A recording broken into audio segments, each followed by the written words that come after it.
Hi friends, chapter 2 example sum 2.3 evaluate integral of dx divided by 2x plus 3 whole square கொடுத்திருக்காங்க.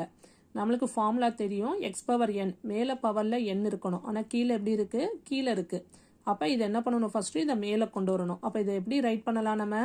2x plus 3 கீழ plus 2 இருந்தா மேல வரும்போது என்ன ஆயிரும்? -2 ன்னு வந்துரும்.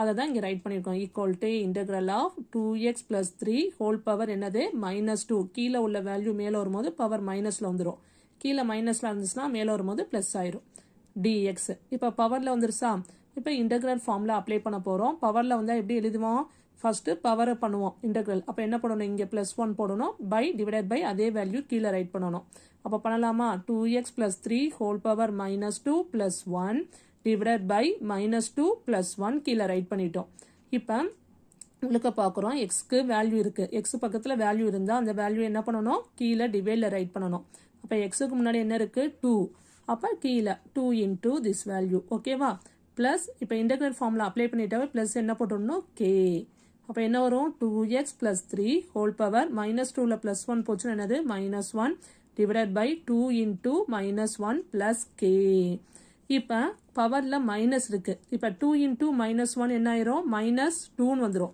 அப்போ மைனஸ் முன்னாடி போட்டாச்சு கீழே 2 இருக்கும் இப்போ பாருங்க இங்க 2x plus 3 ஹோல் பவர் -1 இருக்கு அப்போ மைனஸ்ல இருந்தா அது எப்படி எழுதணும் பைல எழுதும் போது அது பிளஸ்ல ஆயிடும் அப்போ இது எப்படி எழுதலாம் 1 by 2x plus 3 whole power என்ன வரும் +1 ஆயிரும் 1 போடணும் நமக்கு அவசியம் கிடையாது அதனால் இங்க எழுதியிருக்கோம் 1 by கீழே 2 இருக்கு இந்த 2 அப்படியே ரைட் பண்ணியிருக்கேன் இது மைனஸ்ல உள்ளது கீழே வரும்போது பிளஸ் ஆயிரும் அதான் 2x plus 3 plus k